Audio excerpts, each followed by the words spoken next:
Good evening, everyone. Welcome to tonight's show. My name is David Matney with the Living in Omaha channel. And tonight we're going to talk relocation and we're going to talk retiring in Arizona. So I think it'll be a great show. I got a great guest by the name of Shawn Jardine, and she has 34 years in the business. And so she has a wealth of knowledge. I'm excited to have her on board. And we're going to learn all things tonight about Arizona and retiring and 55 communities, plus communities. And should be a lot of fun. So without further ado, let's bring on Shawn. Hey, Shawn, how you doing? Hey, I'm good. Glad all to right. be here.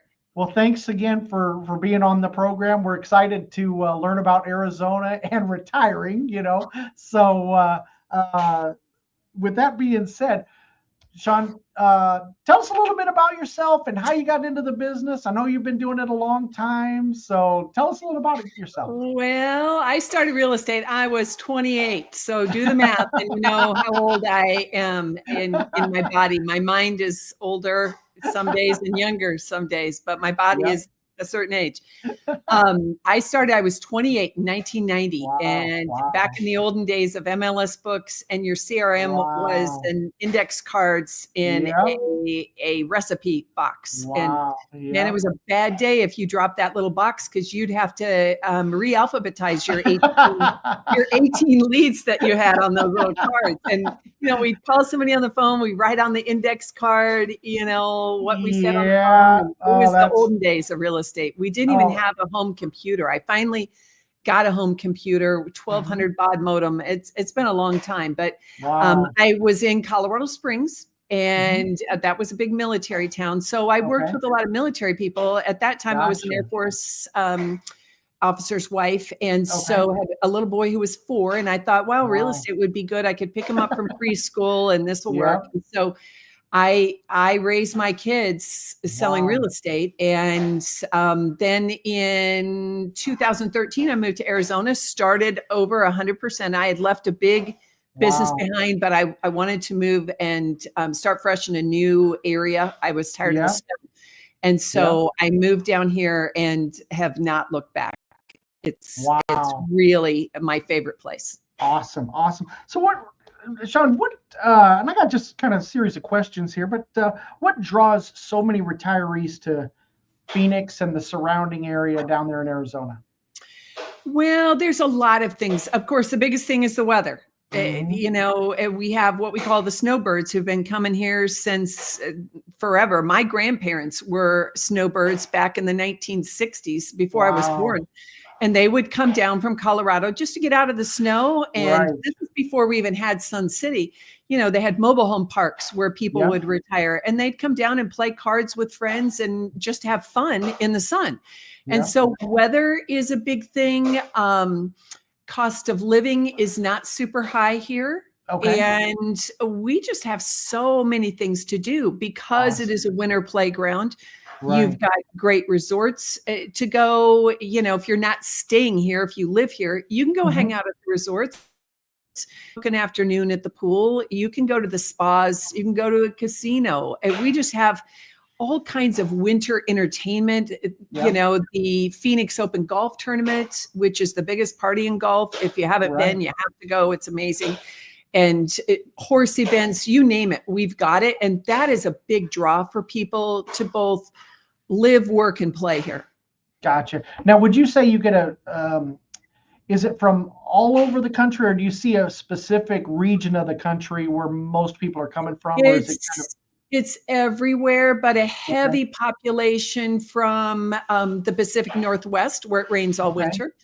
And then also our northern snowy states, Minnesota and those kind of places where the weather is just cold and dreary. And of course, the Midwest. I do have some clients who've come from New York, Vermont. I worked with some people this week from Connecticut. So it's all over. We even get people from Florida who went to Florida to retire and then had a change of heart. And now they want to come to Arizona. So it's really everywhere, including international. it seems like we have a pretty good contingent of folks that are going from Omaha to Arizona. I think we even have, a group of folks, obviously we're, Nebraska, so we're the Nebraska Cornhuskers, of course, and then there's the Huskers from Arizona. Well, I see when I drive around our communities during college football season, I see a lot of Cornhusker flags flying. Oh yeah, we fly those things proud. That is, yeah, for sure. All right, we got Clark is in the house. Clark is a friend of mine. He's from Atlanta, Georgia. So hey, Clark, thanks for joining the show. All right, hey Clark, thanks for coming today. Now talk about a little bit about 55 and older communities. How would you describe that for folks that are considering retiring? I would say it's like a Disneyland for adults. It is a place where you can live. Mm-hmm. And some people there are even still working. My sister lives in a 55 plus community. She's 57. She's still working. But there are all the activities built in that are fun to do. You've got swimming, you can play bocce ball, you can play pickleball. There are theater groups, arts and crafts, always something to do. And part of the problem when people retire, they've worked a long career at whatever they did. And then what are your options the day after retire? Do you sit in a recliner and start watching Wheel of Fortune and Jeopardy every night? This is what will help you through that time, as well as just a way to connect with people and find a sense of community with others in your peer group. Now that you don't have your work friends, you need people. And I'm sure there have been studies done that show that people who live in these communities live a longer, healthier, and happier life. Right, because they got somebody. Because you look at retirement and you plan for retirement, but then it's like, am I really going to retire? For myself, I love what I do, so it's like I plan on someday taking a listing, and then I might expire before the listing expires. So. I get it. There's always one more deal to do when you're a realtor. We don't retire, we expire. Yeah. All right. Now, what about the folks that stay all year long? What about that summer weather?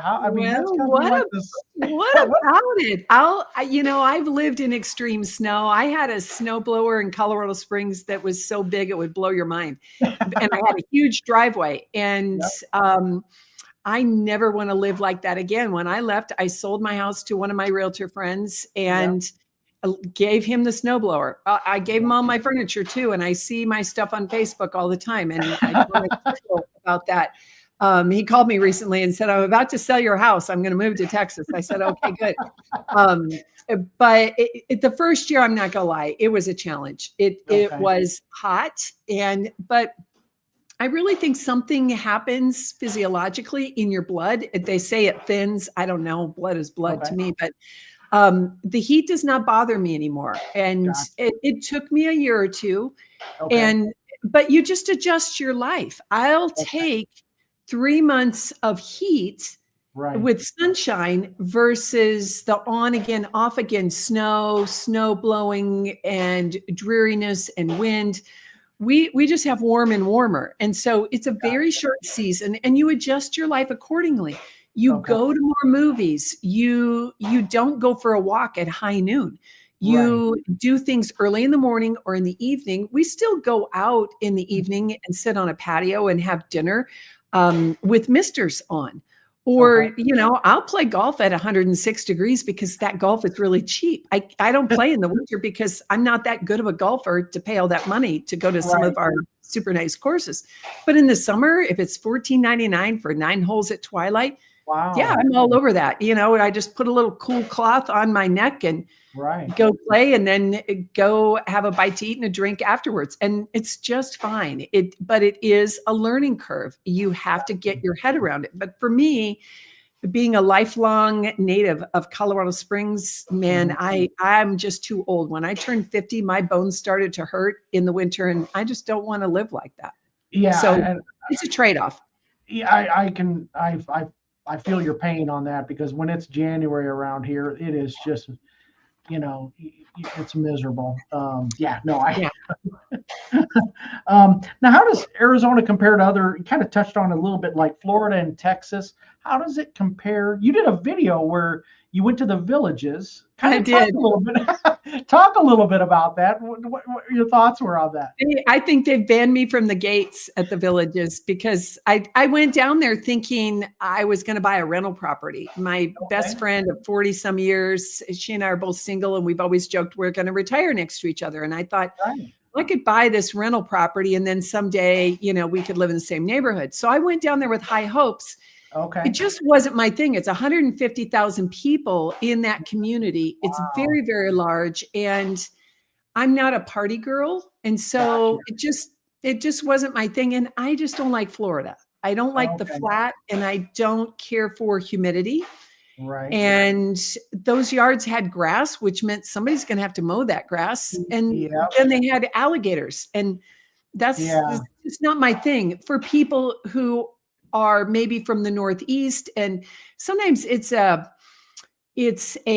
issue of, okay, we've got these adult children and grandkids. How many airline flights do we have to take to get to them? And so Florida is a no-brainer for people up and down the East Coast. Arizona works for people in the other parts of the country. Phoenix has a great airport you can get in and out of easily and quickly. You can have your choice. And we still have great international nonstop flights here. You can go to London twice a day on a nonstop. You can go to Paris. You can go to Germany. So we're not some little podunk place. You have the benefits of a big city. It's like California without the mess. And so, Florida is good, but they've got higher property taxes, and now they've got high insurance. Texas, they have no state income tax, same as Florida, but their property taxes can be a killer. Arizona, I have two homes, one in a official 55 plus community. It's probably worth about just over 500,000. Those taxes are 3,500 a year. Wow. Yeah. Versus other people that come here from the East Coast and they say, is that a month? No, that's all year. Now, Scottsdale is notoriously low on taxes. My taxes in Scottsdale are just over $2,000 a year. And that house is twice the value of the Pebble Creek house. So that's cheap. $2,000 a year for a house almost at $1 million. You can't find that anywhere. We don't tax Social Security. And because we don't have a lot of natural disasters like hurricanes, fires, hailstorms, we don't have high insurance. And so when people are spreadsheeting out their budget, Arizona, it ticks a lot of their boxes.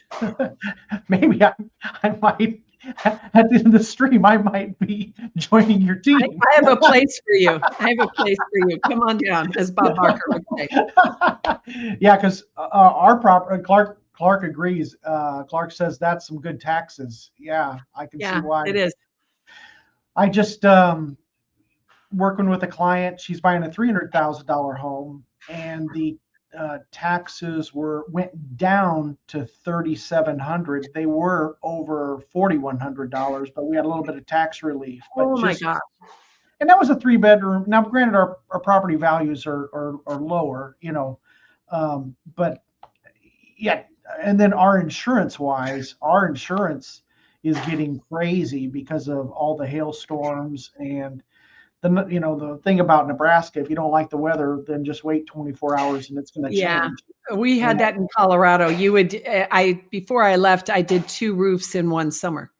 Yeah. I mean, it's like you don't finish the roof. It's like, and now the big issue is if the roof is 5 years old, which is ancient for a roof, they won't even insure it now. So there's a lot of issues with that now. We do a roof about every 20 to 25 years.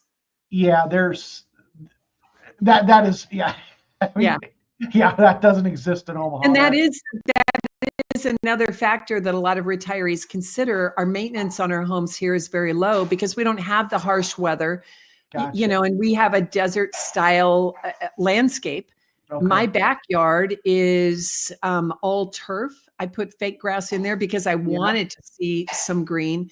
And a guy comes every other month and kind of vacuums it a little bit, blows the stuff away, and it looks brand new. And so I've always got that pretty lawn. I don't have to water it. We use very little water because you landscape with desert plants. So that keeps the cost of living much lower than places where you've got hardboard siding and you do have to repaint frequently. Yeah. We don't have that here.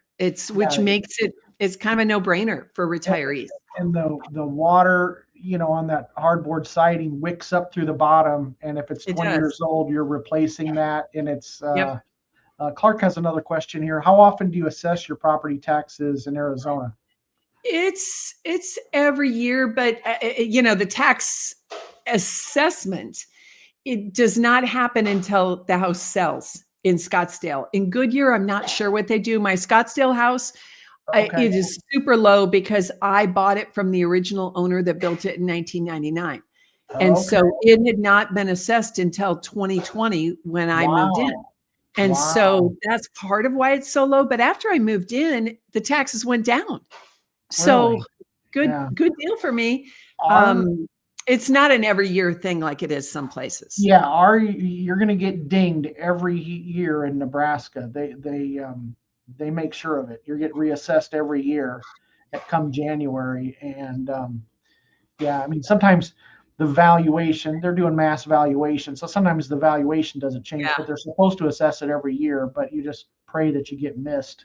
But when I was in Colorado Springs, we would I think it was every other year that they would reassess there. And so we would always reach out to all of our past clients to see if they needed, comparable sales to dispute their property taxes, because you get those guys at the county that just randomly assign a number. It may or may not be accurate. Right. So we would always do a market analysis to see if that number was on. And many times it was not. In Arizona, we don't really have it. It's not that way. Yeah, that's we got another Texas does it every year too. So Texas zings you for I've heard Texas has high property taxes as well, but I mean, compared to Omaha, I thought their taxes were a little bit lower than ours. But no, Texas is high. And Nevada, I'm not sure. I'm starting to do some videos for my channel in Nevada now. And when you go to Las Vegas, you can tell that they don't have state income tax. It's not as nice as Arizona is. So we pay a moderate income tax and a moderate property tax. And I think we have a nicer place to live. It's just, it's cleaner. It's just nicer. Yeah. Speaking of channels, you have a great channel. You have close to 6,000 subs, 139 videos. Congratulations. And you just do a great job with your video production and content. So thanks. Want to check out Shawn's YouTube channel. If you're thinking about retirement, there it is. You got some great, you do a great job on your thumbnails too. Some are kind of crazy. I need some. Hey, you gotta get the click. I'm guilty of that as well. So that you did. I had one client who took one of my craziest faces and made that my picture on her iPhone. So every time I called her, it was, some crazy looking thing, and she sent me a screenshot of that one night, and I just. That's awesome. That's awesome. And then your website. Let's see here. Your website. Still navigating the old. Let's see here. It's sw55plus.com if people want to check out your website. So you do a lot of business off your channel. That's a lot. Yeah. I've got another Zoom tonight at 7 o'clock. I get off of here, and then I've got one in the morning. Oh boy, you're busy. Well, we'll keep it right on time. So that's awesome. But let's see here. Still navigating learning the old StreamYard thing here. All right. What's if somebody moved to Arizona for retirement and they regretted it, do they have something like, what's the one common denominator with that they didn't like? Is there a trend that you see of anybody that moved that didn't like it? Here's a good case study. My sister had some neighbors next door that came here during COVID. And they bought in a 55 plus community called Pebble Creek, which is a gorgeous resort style, like a country club, for no entrance fee. Very nice community.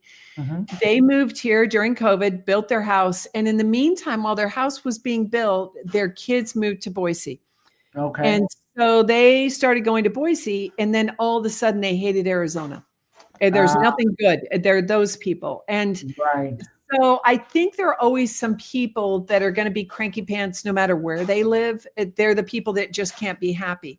I have not had any clients who called me and said, we hate it here and we're going home. I think I have a pretty good cross section. For some people, it might be the heat. It could be occasionally I hear people who don't like the allergies that they might have. Which isn't a big chronic thing. I have had, though, people move here. We have one client who came here because Arizona is supposed to be really good for people who have migraines. And so she moved here to get relief. It must be maybe the barometric pressure or something. But I haven't had anybody who said, we hate it here and we're going to leave. Now, sometimes there are people who purchase in a community.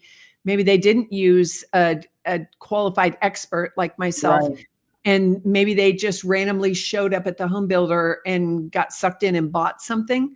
That does happen. There are also people who there's a lot of house trading. We don't have wife swapping like you think is going on in these communities.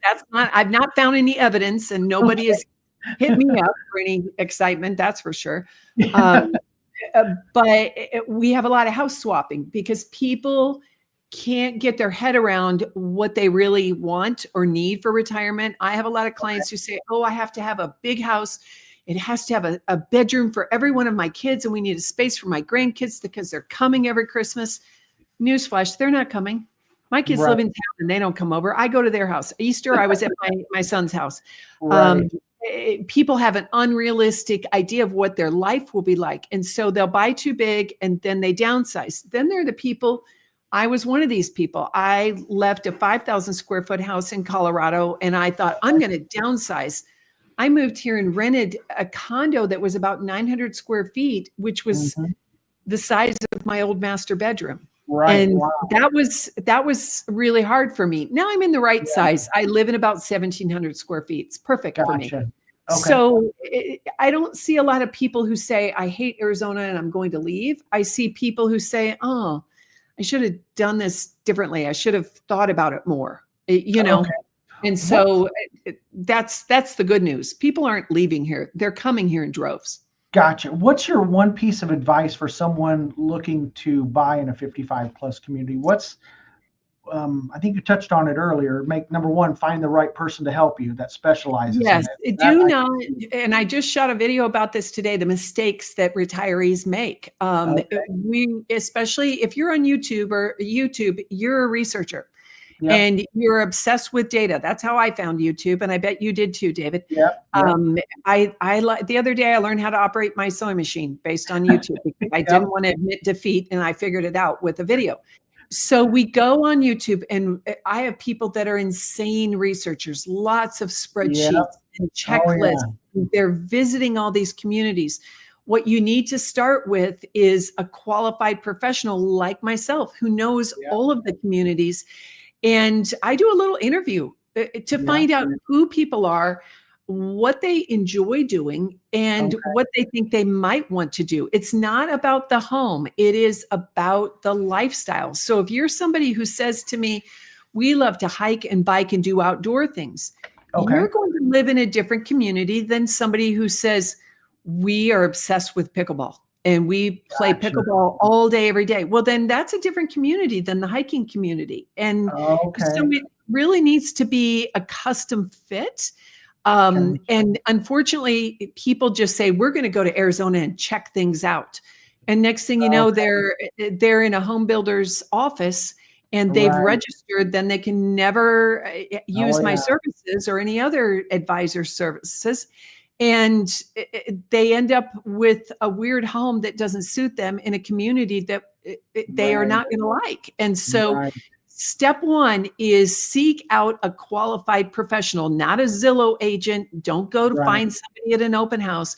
You need somebody who only does 55 plus. It is a search, but if you want somebody, call me and I can guide you. If you're not coming to Arizona, I know a lot of people. I can help you with that. And they can reach you. They can also shoot you an email as well. Yes. Shoot me an email and we can talk, and I can tell you how to go about this to stay out of trouble. And, you know, I know a lot of the major communities through the US. I'm actually going to start a new YouTube channel showcasing all of those communities around the country, because we all want to see, before we settle, we might want to visit Texas or North Carolina or Arizona and then Florida. We want to gather our information. And so I'll provide all of the videos for those top places. Yeah, that's going to be a lot. That would be a great channel, and that will be a lot of work and a lot of road time. And but that'd be a great service for folks. That'd be a great. My video guy likes to travel. He's like a son to me. So I met with him again today. I said, "Okay, are you ready to do this?" And he said, "Yep, I'm up for it." He's even going to, expand his camera inventory. So it's going to be a lot of fun. I am the camera guy. I'm not that skilled. Skilled. If you see some of my early B-roll, it's pretty. You know how when you first start, you pan too fast. Oh yeah, yeah. And so I look at my B-roll, I'm like, oh, that would have been a good shot if I would have slowed it down. Like, you know, they have tools for that now. You can reverse slow-mo it. Yeah, I give it to my editor, and then he works his magic. So it's like that. All right, Clark has another question. What are the average home price ranges you are seeing in 55 plus home communities? I would say, a good price range is around 450. Now that's for a brand new home. You can be in a Del Webb community in a nicely sized brand new home for 450. Wow. You could also find one in the 300s. The lot might not be as exciting and it would be a little smaller, but you can certainly do it. And a lot of the builders now are coming out with a smaller home series. I talked to a builder today and they're almost ready with their small series that will be under 400,000. Sun City, if you're on a tighter budget, you can have a cute little house in Sun City around 300. Sometimes I recently sold one for 265, and a cute little house with 8 rec centers, 8 golf courses. Wow. Sun City is a huge value if you don't require a brand new home. So we have every price range from, you can get a little condo for 175 all the way up to, 2 million. Wow. Okay. I just took a trip to Palm Desert to shoot some video at the new Disney 55 plus community. Yeah. Those homes will be about 2.3 million for a 55 plus home. And they were big. I couldn't, I wanted to move there because they were so pretty, but I thought, I don't have time to vacuum all these rooms. It was just huge, but it was a cool thing. It'll be a nice video, but our average stuff, 450 to 650, you can find something that's brand new that is really nice. Awesome. Okay. And then this is another good question. Clark says, and what are the monthly HOA fees? They're very affordable. A place like Sun City, no HOA. You're going to pay a rec center fee of $575 per year, I think it is now. But a place, let's say Pebble Creek, which is a premier community in the Phoenix area, those dues, I should know because I paid those dues. I can't remember. I want to say it's like $278 a month. And that includes all the common area maintenance. You're still going to maintain your own home and your yard, but that's all of the common areas and that's all of your activities. Now, if you want to go to a concert, you're going to pay for your ticket, but you can go to the pool, you can go to the fitness center. Last time I checked, the YMCA is well over $150 a month. So that's really a value for $278 to live in a resort where you drive in, there's a green parkway and beautiful palm trees for $278 a month. That's a good deal for all the fun you can stay awake for, you know. Now, do you find a lot of people, can you rent, or what are the rules associated with buying rentals in 55 plus communities? Well, some communities, one community, for instance, called Victor at Verado, no rentals less than 12 months. Okay. Other communities, Saddlebrook Ranch, which is just north of Tucson, very popular, nice community. It is a minimum of 90 days. Okay. And then the rest of them, for the most part, are at least a 30-day minimum. So the house I rent at Pebble Creek, for the winter rental, I require January through the end of April, just because I don't want people coming in and out. And it's a feeding frenzy for those rentals. If you think you want to rent, you need to call me now for 2027. Wow. They book up. What happens is people get in a cycle, and for instance, they might rent my house year one, and then they'll call me halfway through and say, we want it for next year. Okay. And so my rental won't be available again. Gotcha. You have to wait for somebody to die, or somebody like me. The year I bought my house, I put it on the market in August. I had so many applications. It took me 2 full days to go through them all. Okay, so I suspect you're getting a really healthy rent for that as well, then, aren't you? My rent, I charge $4,200 a month. It's fully furnished, and that includes your utilities. Okay. In the winter months. Now the summer, I've got somebody moving in there soon for $1,800. So there's a big spread. You have to be prepared that you might have some vacant months. But if you buy in the right community, you can still, depending on if you have a mortgage or what, you can still have a little cash flow and a great investment. Okay, so that's another reason why they should reach out. Do you have a lot of out-of-state investors? No, not really. Not really. It's not. Right now in Arizona, we have investors snapping up big blocks of either brand new homes or homes, single family homes under 350. And that's what the national institutional investors are buying. The 55 plus has escaped their radar, which is kind of interesting to me, because you have to be 55 to purchase. So, private equity guys are not looking at 55 plus communities. Right. No, they're buying mobile home parks. Right. And they're flipping them. And that's a bad thing. We should do a whole different, live stream on mobile home parks and 55 plus manufactured home communities. The worst idea in the history of mankind, and dangerous for people's finances. Really bad. And so those are bought and sold. Yeah, that just scares me, because it's like, if they, they're doing it for affordability, and then somebody comes in there and buys that thing from them, and then your monthly lot rent that was $500 then becomes $1,400.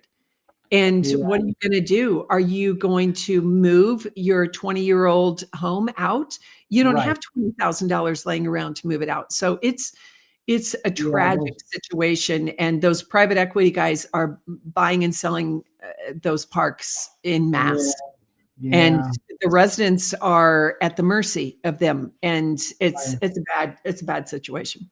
Yeah, no, we don't. I've seen a few.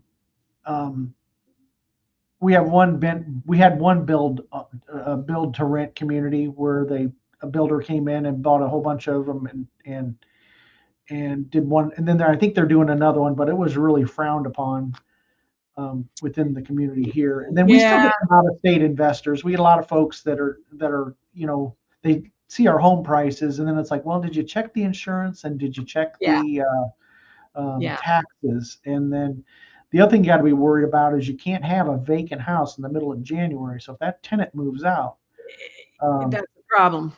That's a big time. Yeah.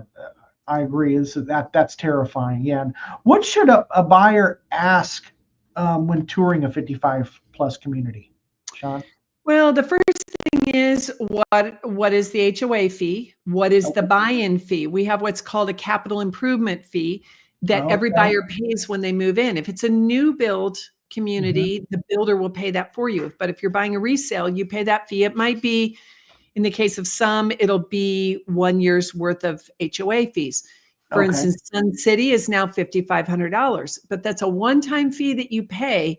That's how we can keep our HOA in Sun City zero, because those fees will pay for redoing the roads, remodeling, the fitness center, upkeep of the golf course, all of that stuff. So fees are important. And then you want to look at things like, what is there to do? What do you like to do?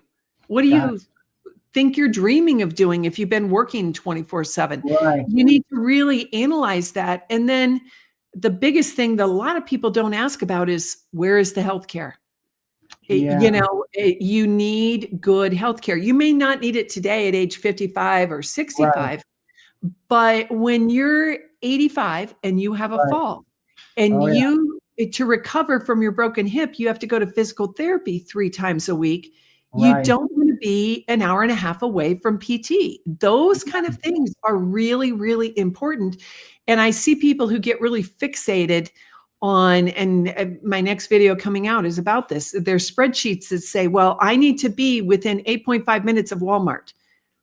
Walmart can deliver your groceries. They cannot pick you up from physical therapy. That's what you need to locate.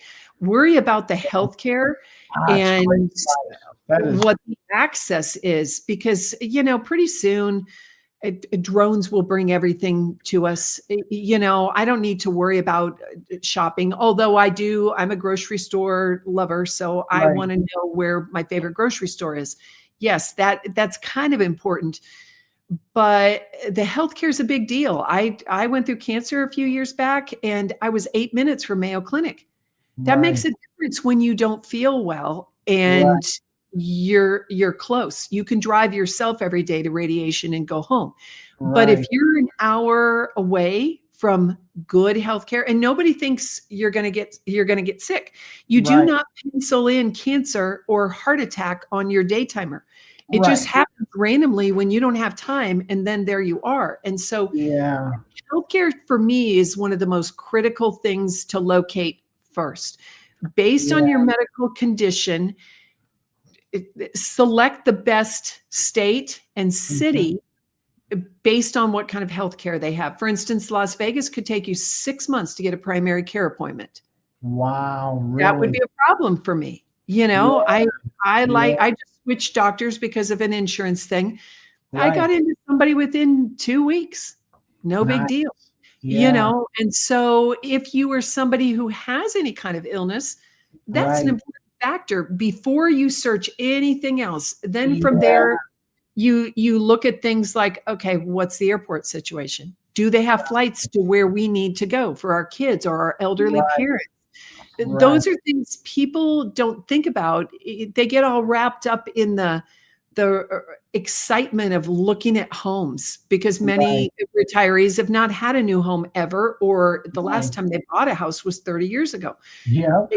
So they get really excited about that, but they put the cart before the horse. And that's where I come in. I say, okay, back it up, guys.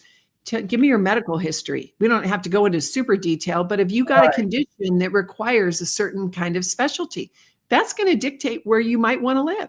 Yeah, that is a great piece of advice right there. Yeah, that's I didn't even think about that. You don't think about that. It's not, if you're not sick today, you're not thinking about it. But man, when you do, you're thinking about the house and what, and I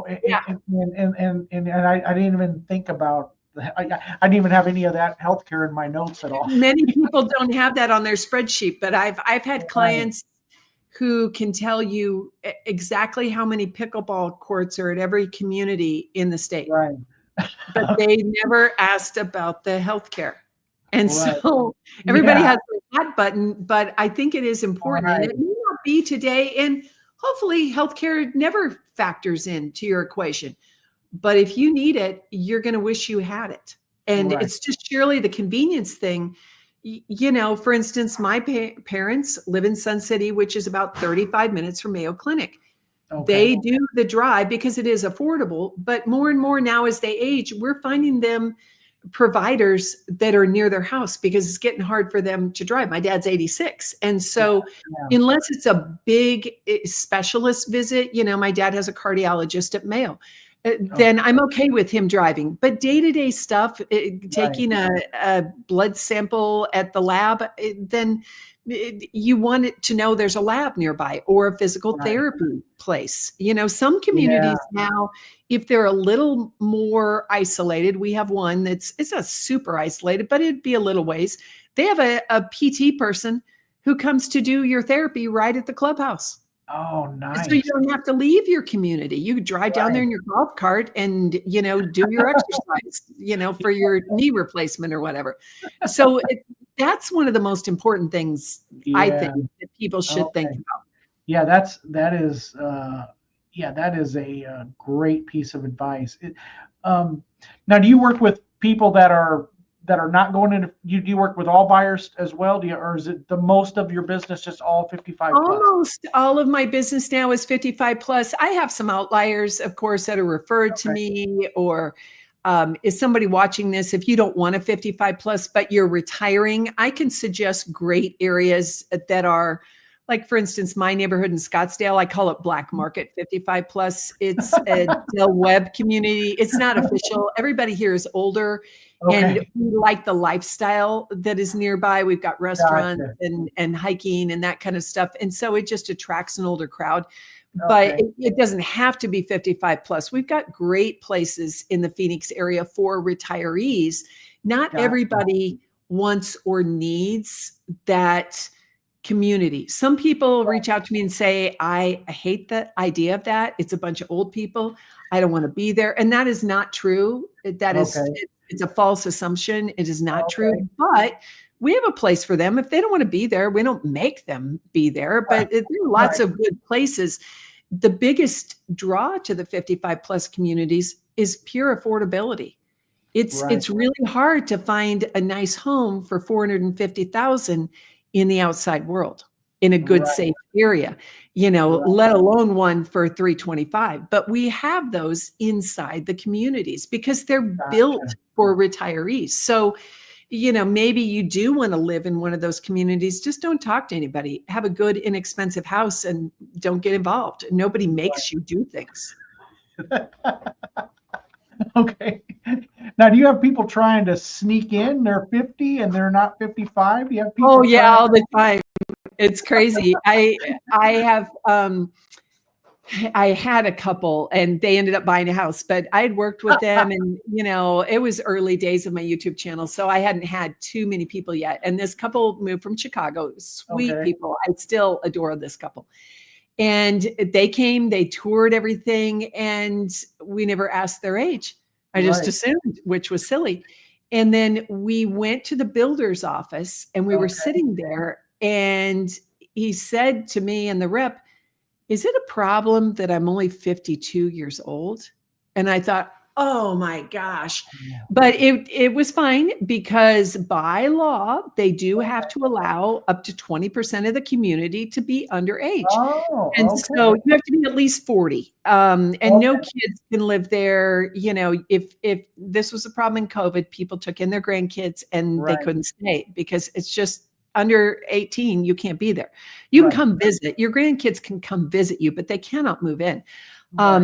So a certain percentage can be underage. And I mean, we're not getting a lot of 30-year-olds who want to move in, but you know, we can get waivers almost always. Okay. Because I was like, I didn't know that. I didn't even know that. I don't even know what I don't know about. Yeah. The fair housing laws require that they allow a certain percentage, but just by it just 40-year-olds don't generally want to move into these communities. But let's say there was a situation where a parent was elderly and they needed to move into a community or wanted to, and their 40-year-old daughter or son lived with them.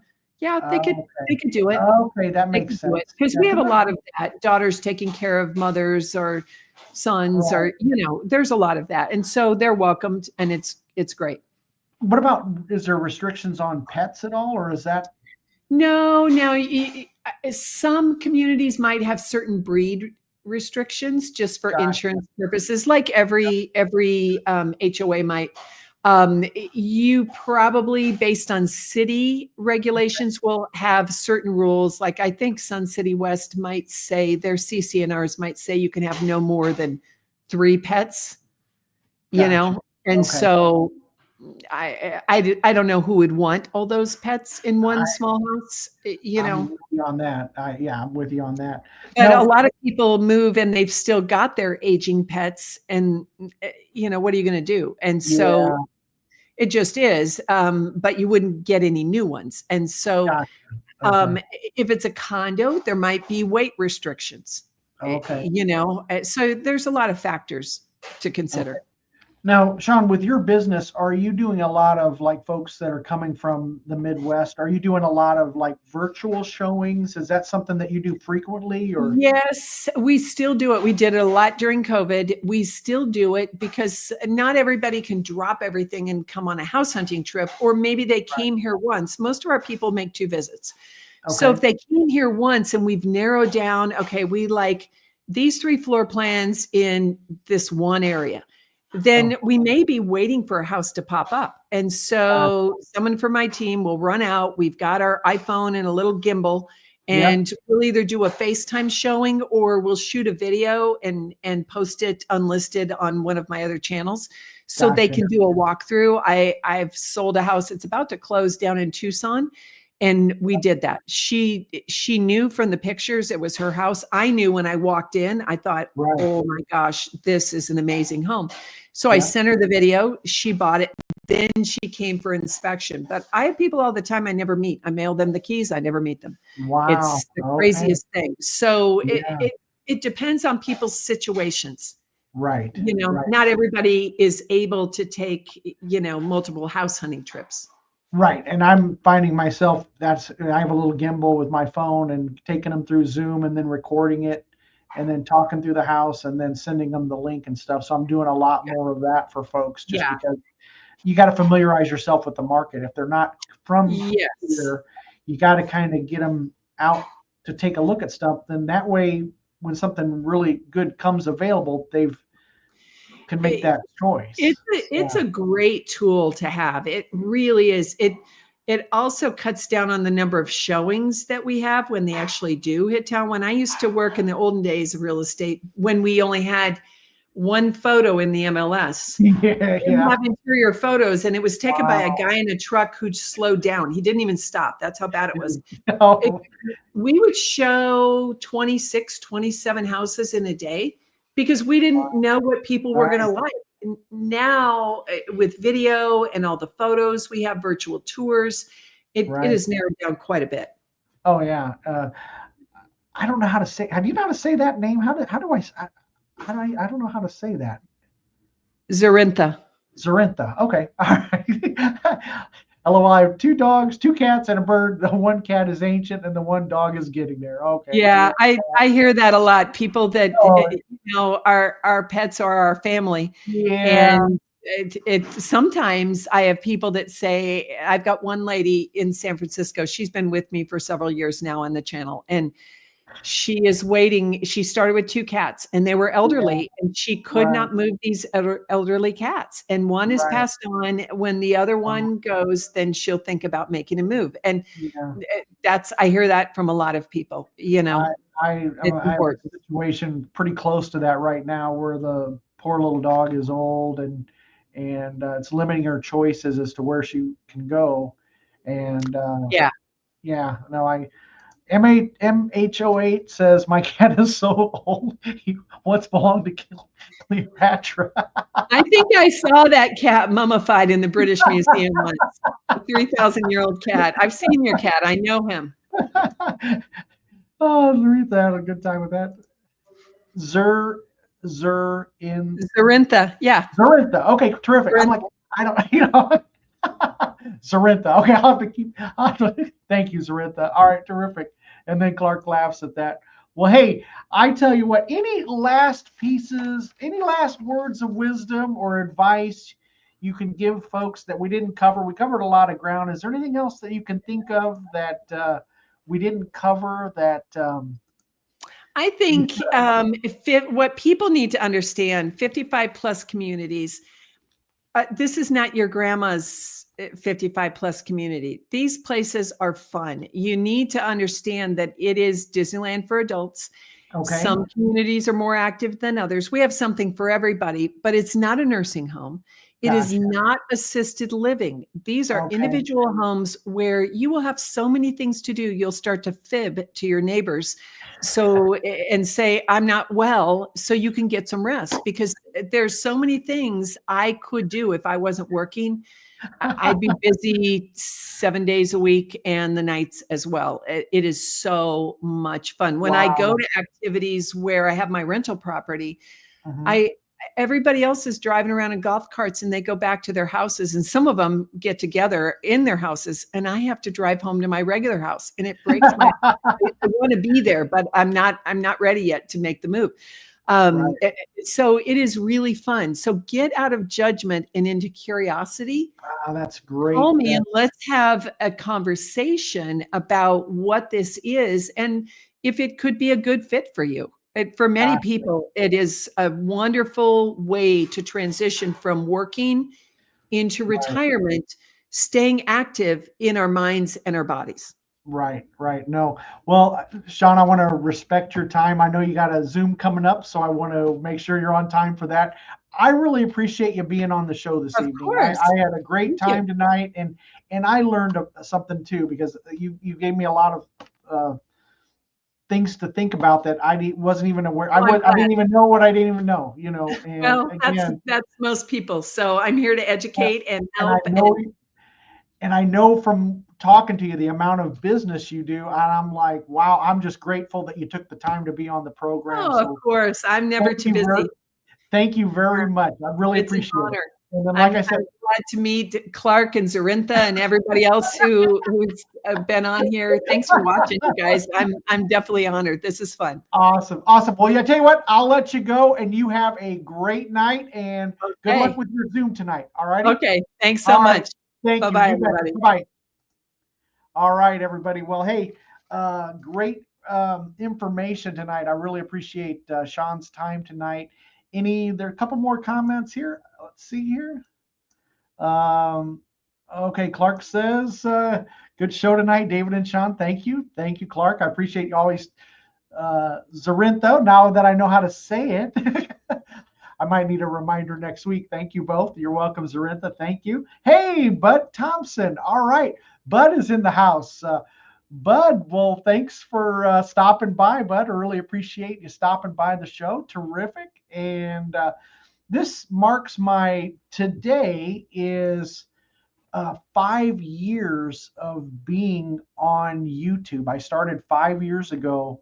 My first video was published 5 years ago today. So it's really been a lot of fun. I really enjoy this. This is a lot of fun for me. So everybody who supports the channel, I really appreciate that. And if there's no other questions, we're going to call it a night. And again, if you have any questions at all, just feel free to reach out. And I hope you guys have a great night. And then, my weight loss life. Congratulations thank you, my weight loss life. Okay. Zarintha says, all right. And then Clark says, all right. Wow. Thanks, Clark. Clark is on Sunday nights is it 5 p.m. Central, Clark? When is your live stream?